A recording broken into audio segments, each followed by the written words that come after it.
Good day, you're watching Businessworld Live. I'm Danie, Laurel. And I'm Delos Santos. Here are today's top stories. Singapore's DBS Bank hikes its inflation forecast for the Philippines this year.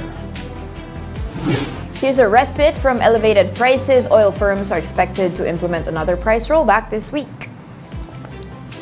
The Senate will begin its scrutiny of the proposed 2023 budget this week. And tens of thousands of mourners line the road as Queen Elizabeth II's funeral procession slowly marched through the tiny villages and towns in Scotland. We begin our broadcast with inflation expected to accelerate faster than initially expected this year. Singapore's DBS Bank forecasts Philippine Consumer Price Index to average at 5.5% this 2022. That's higher than its original target of 5%. DBS Bank attributes this to second-round price effects, particularly fare increases as well as the depreciation of the peso, the Philippine Star reports. Meanwhile, in a separate report, Pantheon Economics says it does not expect consumption to immediately pick up pace in the fourth quarter. The think tank says momentum for private consumption continues to wane due to the high inflation. Pantheon Macroeconomics says households are still in the process of rebuilding their savings that have been reduced because of the pandemic. Headline inflation came in at 6.3% in August. It's slightly slower than the 6.4% print in July. Now, good news for motorists. Another oil price rollback is expected to be implemented tomorrow. Uni Oil projects that diesel prices will go down by 1 peso and 20 centavos per liter to 1 peso and 40 centavos per liter. Per liter prices of gasoline, on the other hand, are expected to decrease by 40 to 50 centavos. We've realized this marks the second straight week of fuel price decreases.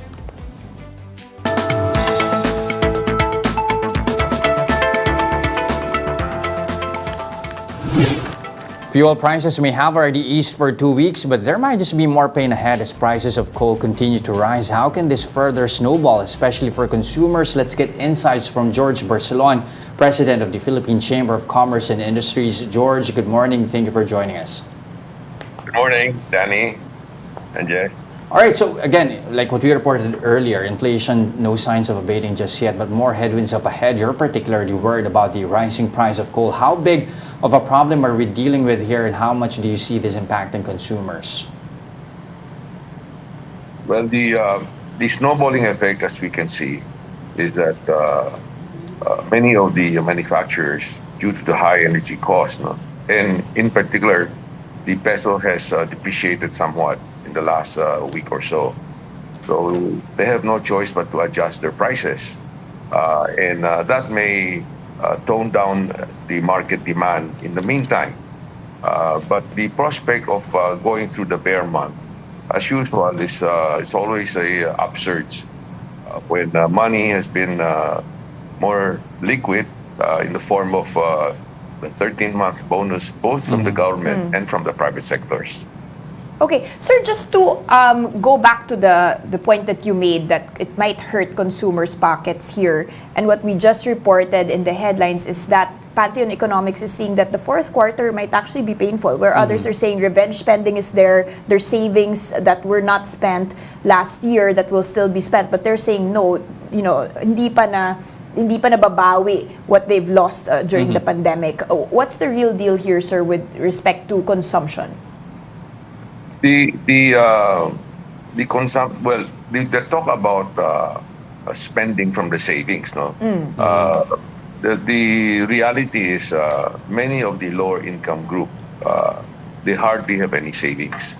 Their lifestyle is more like when there's available money in their hands, and they will spend it. Of course, now the big portion might be more focused to the food-related items because we see that agri products will, if not has gone up, will continue to go to increase in prices because there's a shortage of many items in the that's needed with food-related. No, I mean, of course, you read in the paper about onions and whatever the likes. So this will definitely be more painful to their pocket because they really have to spend more. So on that side, in the month of we're towards the bear month already, no? We're seeing that there's a upside to the confidence of the consumer. Uh, but if when I say if, is that if there's another round of let's say interest rates increased, okay, and the peso depreciation slides further, then I think it will hit everybody. The peso now has been hovering around 57, but we're already hearing even from Europe and US that the last increase of interest rate by 75 basis point, no, is not the last, because they have not been able to mitigate the inflation in Europe. Europe primarily, I think, is because of the fuel energy cost. They do have serious concern about the shortage because their source of power has been sort of cut off, by their supplier. Sir, let's talk about energy prices and food prices, and whether this new trade deal, so $662 million deal that BBM secured from Indonesia from coal plus fertilizers as well, is that going to immediately bring down the costs of energy and food? I think the visit of President BBM to Indonesia has been successful in a way that the assurance of the supply of coal and fertilizer has been affected. As far as price is concerned, I would think that it will follow the market price. Okay. But it's the supply. The fact is there's a shortage. There's a shortage on the fertilizer, and on the coal side, it's because that early part of this year, Indonesia initially clamped down on export of coal, and then they reopened up, no. And this is where I think the having this agreement or government-to-government agreement on the supply of coal and fertilizer gives us the assurance that we will not be short of those important fuel inputs and also agri inputs. Okay, but like what you mentioned, we're pretty much, of course, susceptible to price fluctuations in the international market since we're highly dependent on coal imports. Do you think, what's the direction now, at least from the private sector, when it comes to widening our sources of energy here? Are more and more private firms looking at renewables that at least help augment power supply? Definitely. I think lately it has been highly publicized in the paper that you have the big conglomerates going into renewable energy, the likes of the groups of Mr. Ricky Razon and also the group of Mr. Ramon Ang. Okay, they are going to more solar, more renewable energy, which is good. But aside from that, I think it's even more fundamental for the new government to also look into, more oil exploration. Oil exploration, and of course, as of late, I've heard that the Congress is tackling the issue of possibly going into nuclear power. But all of these are long term. In the short term, we have to. What can be done is really to improve our grid system. There's an imbalance in our power-based supply. No, there's more of it in the south, in Mindanao. As a matter of fact, there are 2 geothermal power plants that will be coming on stream either end of the year or sometime in 2023. But the grid coming to Western Visayas or further north, no, is not there. So there's an imbalance, and I think that would be the priority now for this government, that to address this muna, and then of course factor in the long term of our energy requirement. Okay, sir. Let's shift the conversation to investments into the manufacturing and export sector, which of course you sit at the PCCI. The amount was 804 billion pesos secured by BBM in his inaugural visits. Any more color as to where you think these investment pledges are going to be going? Do you hear or do you have the sentiment that there's going to be more investments in manufacturing? well, there's always interest in our country from foreign countries. No, the fact that the Department of Trade Industries, one of their objectives is to have more investment in the intelligent or knowledge-based Okay. sector, of which we agree. But at the same time, we would, I think it's important for us to pursue, manufacturing wherein you can generate more employments. At the same time, the agri sector, agri-agua industrial sector must be looked into. We try to, more often than that, we try to encourage people to invest in our country in the sector of manufacturing, knowledge base, or services. But it's also, I think, at this point in time, we have to craft our laws to allow foreign companies to come in and also invest in agriculture. Although we do have some constraints as far as patrimony on the use of land, but we'll have to think that on the agri side, the importation for our food requirement is high. We are realistic that we cannot produce enough. Now, if companies can come in and help us through investment, through putting up proper irrigation, proper information system, that would really be beneficial to all, because we have the market here. We are 110 or so million in population. The demand is high, so it's better for people to invest also in the agri sector and really improve our productivity. One of the issues that has been discussed about is the agri side of it. Is I cannot blame the farmer because of the small plot of land. No? Ang average ng magsasaka, 1.5 hectare. Yeah.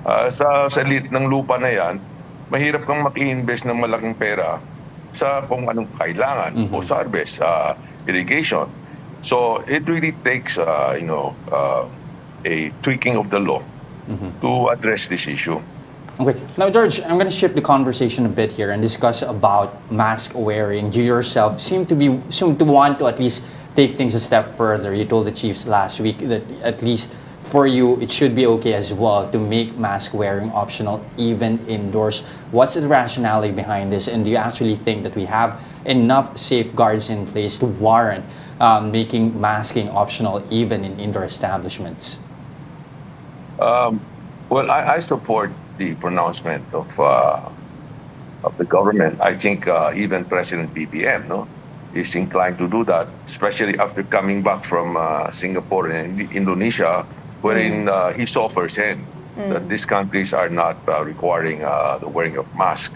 But in the same light of the health issue, we do encourage that people who has comorbidity or are in places wherein there's a chance of being infected because of the close proximity, to protect themselves. And I personally feel that over the past 2 years, that our general population, ang taong bayan natin, careful sila. I've asked people, the blue-collar jobs, even my driver, they are concerned. They don't want to be infected. Baka mahawa yung mga anak nila, yung magulang nila, and they're careful. But we have, the COVID will be with us. Other countries have downgraded, na parang flu na rin. But we still have to be, as I said, the opening of schools, we're looking forward to that. And the proper protocol of rate wherein they're not required to wear masks I think is appropriate. But the school must provide a system wherein they do check. They do check. Same as our company. We're not requiring them to wear masks anymore. But we tell them to be responsible. And we do check them when they come into the office. Yung pa rin ng protocol. Meron yung temperature checks. Chine-check namin temperature. At saka, but the big part of it is we tell them, be careful, ha? Although you're be not required to, responsible. but be careful. Kung may naramdaman ka na sipon ka, may ano, be careful. You don't want to infect others, no? Oo. So I think that has to be the protocol. Okay, Thank so you. you're actually implementing it already, sir, for your employees. And finally, sir, before we let you go, PCCI will be launching the first phase of the connectivity project in rural areas. Update on that, sir. Come again? I didn't get you. The rural areas? The PCCI will be launching the first phase of your connectivity project in Yes. rural areas. Give us Yes, more yes. updates on that, sir. We the project has been ongoing. No, we have been working closely with the DICT and DOST, and since last year we have already done on the phase one of the proof of concept, and the DOST allowed us to select 6 beta testing. And we're in the process of vetting, no, which area that are underserved and would benefit from this connectivity via satellite, no, the Starlink. But to be realistic about it, of course, connectivity through satellite is more expensive than land-based. Okay? So it must be tailored to those area that is suitable. But this can be. I would like to think that there has been talk about availing of some wavelength from the satellite, no, through Indonesia. Indonesia, they have their own satellite, and this is where the direction is going. First, we tie up with those who will be able to provide us that connectivity, no, through satellite. And down the line, we hope that this would gain ground and gain traction for our country, no. For us to justify that meron din tayong sariling satellite for connectivity. Exactly, that's what they mentioned. Philippines is actually the best use case with our archipelagic situation to start this satellite network connectivity. It's something that we've been pushing. Anybody I talk to, not only from the business side or business sector, but is also on the tourism sector. Because it's very assuring. Halimbawa, turista ka, you go to a place that's beautiful, but pero walang connectivity, di ba? Okay, great. Thank you so much, sir, for those updates. That was, of course, George Barcelon, president of the PCCI. Thank you, sir. Thank you very much. Have a pleasant day. Thank you. Now let's pause for a quick break, but coming right up after that. The Senate will begin its deliberations on the 2023 budget this week. More of that and other stories when Business World Live returns. Stay with us.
You're still watching Business World live here in One News. I'm Jess de Los Santos. And I'm Danie, Laurel.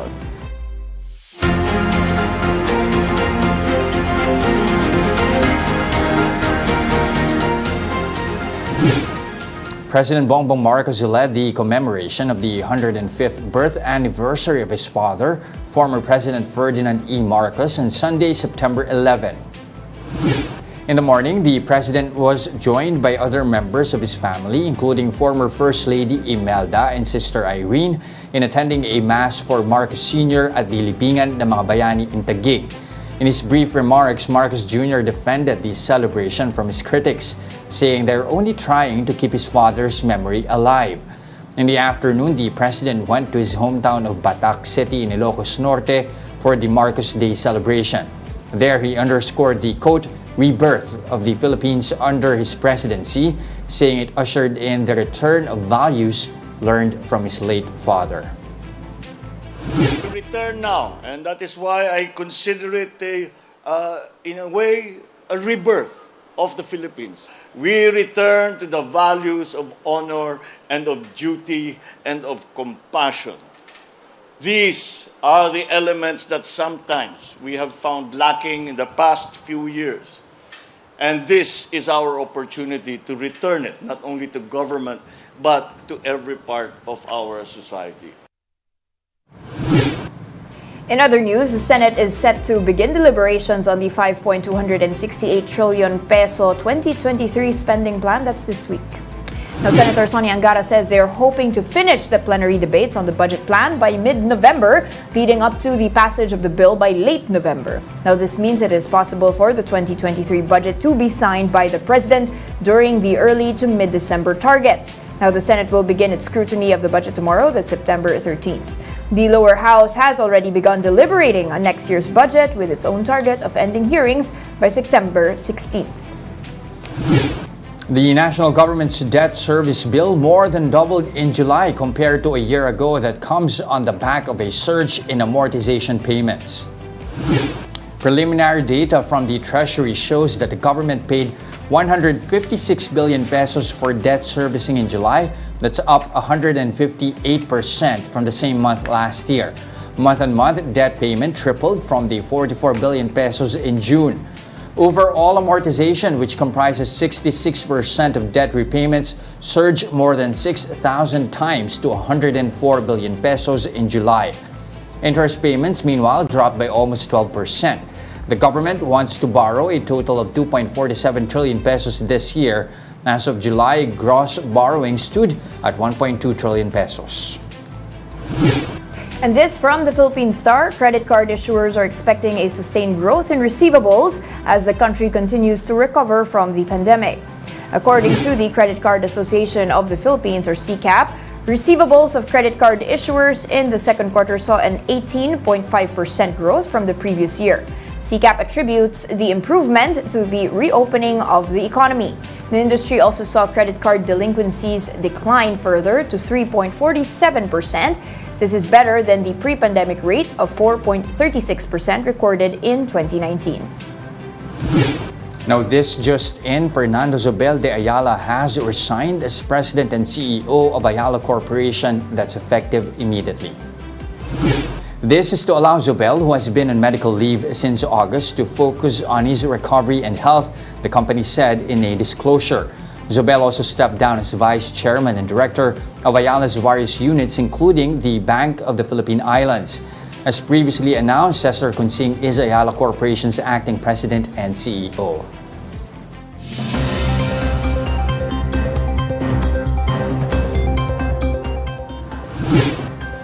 With the Queen's passing, King Charles III, eldest son of the late monarch, ascends to the throne. This was made official by 200 Privy Councillors during the proclamation ceremony in the City of London over the weekend, the first in over 70 years. Now, in his speech, King Charles paid tribute to his mother and her 7-decade reign as Queen. In declaring his commitment to the Commonwealth before the Accession Council, he also vowed to dedicate what remained of his life to his new role. Several hundred members of the public watched the proclamation at St. James Palace.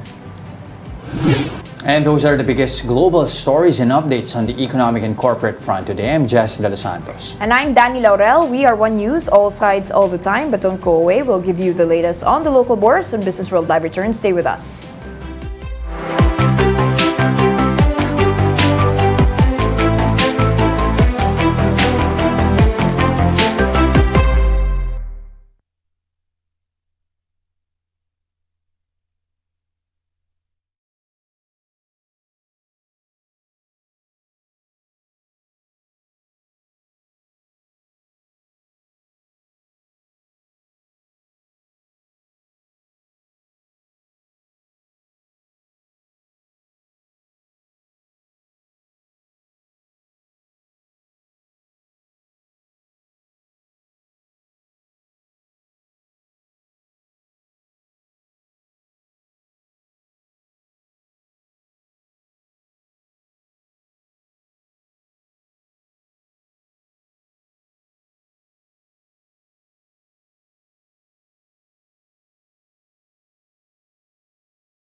And you're still watching Businessworld here on One News. Happy Monday, Dan. Coming off a very volatile last week. It's anyone's guess where markets will be headed this week. What's the sentiment like? Exactly that, Jess. I mean, if you take a look here, we've been up by 2% in the past 3 days, but last week was a very volatile session. If you recall, we were down by more than 2%, but we did also have foreigners buying in. So, you know, it's two ways here. Now, what Mercantile Securities says is they expect a rally this week on the back of a more stable economy, but you've also got Phil Stock saying that the lingering recession risks, especially offshore, and that Fed imminent hike continuing to weigh on the markets. Now, one sector that we should be watching out for is the miners, especially since nickel has soared. Take a look at that in the past 3 days, up by 6 4/10%, and that's causing quite a rally here. You can see Nickel Asia up by more than 3%, followed by Global Ferronickel and Mark Ventures, all nickel miners. So just very quick peek at the Ayala stocks, especially on the back of Fernando Zobel resigning there as a CEO and chief executive, as well as president of several other units. Nevertheless, AC doing very well, up by 3 and almost 4% this morning, Jess. Definitely, that's one development that we'll be keeping an eye on. That's it for today, September 12, 2022. Join us again tomorrow at exactly 9:30 a.m. You can also catch us on Signal Play. Register for a free account now at www.signalplay.com and stream One News Live anytime, anywhere. I'm Jess Delos Santos. And I'm Danie, Laurel. Mask on, wash hands, stay safe, Philippines. We are One News, all sides, all the time.